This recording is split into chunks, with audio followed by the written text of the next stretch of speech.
¿Se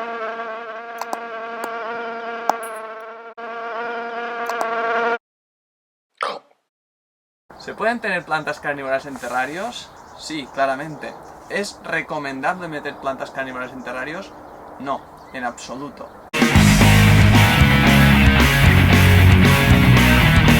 Ya ha llegado el vídeo que muchos de vosotros estabais esperando, ¿por qué no tener plantas carnívoras en terrarios? La respuesta es un poco compleja y la voy a dividir en apartados. Me voy a basar en mi experiencia y en unas bases teóricas sobre por qué no meter plantas carnívoras en terrarios. Poder meter plantas carnívoras en terrarios o no depende de tres parámetros a tener en cuenta. El primero es la temperatura, el segundo es la iluminación, que va muy ligado con el primero, y el tercero es la humedad. Vamos a explicar cada uno de ellos. Vamos con la luz. La mayoría de plantas carnívoras, sobre todo las plantas carnívoras de Norteamérica, necesitan de mucha radiación solar directa.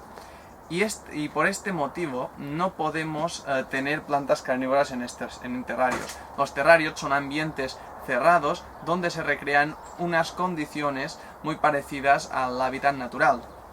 No obstante, si metemos una planta carnívora como por ejemplo una Dionaea o podría ser una Sarracenia o una Drosera filiforme, Drosera binata, estas plantas que en general necesitan muchísima iluminación directa, tendremos el problema de que, como es un ambiente cerrado y necesitan estar expuestas al sol directo, la temperatura en su interior en verano va a aumentar de forma brutal, provocando la muerte de la planta. Esta es la principal razón por la cual no podemos tener plantas carnívoras en los terrarios. No obstante, es posible hacer crecer estas plantas bajo luz artificial.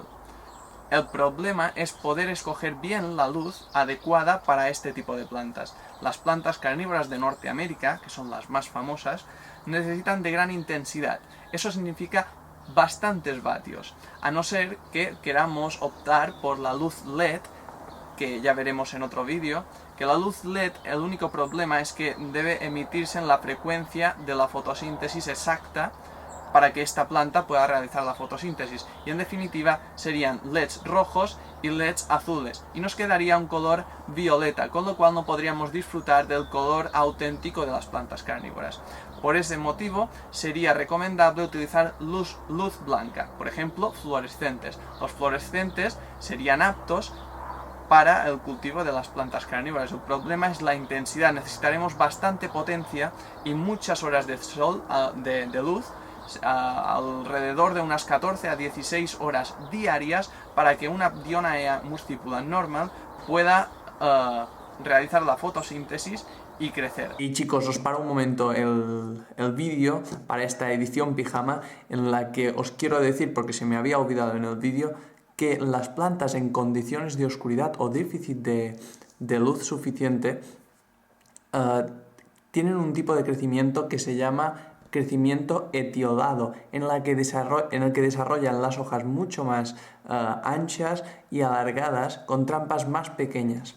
Os dejo algunas imágenes para que veáis de lo que estoy hablando, de algunos terrarios que he encontrado de plantas carnívoras en internet, y veáis la problemática de la falta de luz. Os dejo con el vídeo.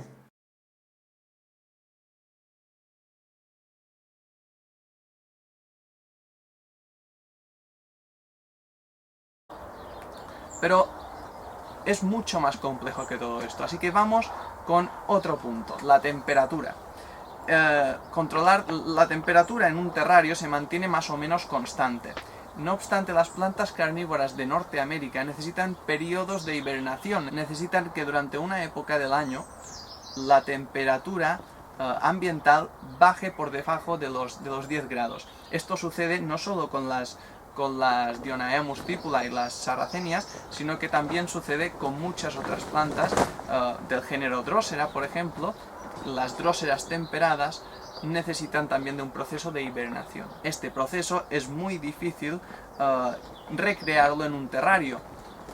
Por ese motivo es otro punto a tener en cuenta para no tener plantas carnívoras en terrarios, sobre todo las plantas carnívoras de Norteamérica. Además, como hemos dicho, la incidencia de la luz solar en un ambiente cerrado provocará un aumento brutal de la temperatura, pudiendo superar fácilmente los 60 o 70 grados, con lo que ya os podéis imaginar que las plantas morirán en muy poco tiempo, ya que una planta como esta, una Dionaea muscipula, necesita de una temperatura más o menos de unos 30-35 grados, pudiendo soportar perfectamente temperaturas puntuales de 40 grados o más. El tercer, pero no menos importante, parámetro a controlar es la humedad. Ya sabéis que hay un mito de que las plantas carnívoras necesitan muchísima humedad para crecer. Esto es falso. Las Dionaea muscipula en verano tienen una humedad relativa del aire que las rodea que puede ser de alrededor del 25 o hasta incluso 30%. Es decir, son valores muy bajos en contra de lo que se cree que son que deberían cultivarse en porcentajes de humedad de 80 y 90%. Esto es falso. Lo mismo pasa con Sarracenia y en menor grado, pero también sucede con Drosera. En un ambiente cerrado como un terrario, la humedad se mantiene bastante alta, con lo cual nos puede provocar problemas tanto de enfermedad de hongos como que la cutícula que tienen las plantas, todas las plantas tienen una cutícula protectora, que es una capa cerosa, que protege a las plantas de la desecación. Esta cutícula se hace más delgada cuando la humedad es muy alta, ya que pierde menos por evapotranspiración. Cuando tenemos una planta como esta, como una Dionaea muscipula, en un ambiente con muchísima humedad y luego la sacamos al exterior, ese cambio brusco de humedad puede provocar la muerte de la planta por desecación. Y eso se ve normalmente cuando tenemos una planta en cultivo in vitro y la sacamos al exterior, vemos como si no la hemos aclimatado poco a poco a la humedad, a la baja humedad atmosférica, en comparación con el cultivo in vitro, la planta puede morir en cuestión de días. No obstante, dicho esto, ¿se pueden cultivar plantas carnívoras en terrarios? Sí, de poder se pueden, pero no es para nada recomendable porque es muy difícil recrear el ambiente. Hay dos formas de crecer las plantas carnívoras en terrarios. La primera es mediante el cultivo en maceta y ponerlas en su interior. He de decir que en el libro The Savage Garden de Peter D'Amato, él da unos consejos para crecer plantas carnívoras en terrarios. Yo algunos de ellos no los comparto, así que no os lo penséis. Si tenéis sitio para crecerlas al exterior, hacedlo en el exterior. No obstante, existen algunos géneros que pueden adaptarse mucho mejor al cultivo en terrarios, como por ejemplo podría ser las Nepenthes, las Cephalotus y las Helianthera. Estos tres géneros os pueden crecer bien en terrarios si controláis bien la luz y la temperatura. Por favor, dejad de crecer plantas carnívoras de Norteamérica como Dionaea y Sarracenia en terrarios. Ellas os lo agradecerán. Y bueno, espero que os haya gustado y nos vemos en el próximo vídeo. Adiós.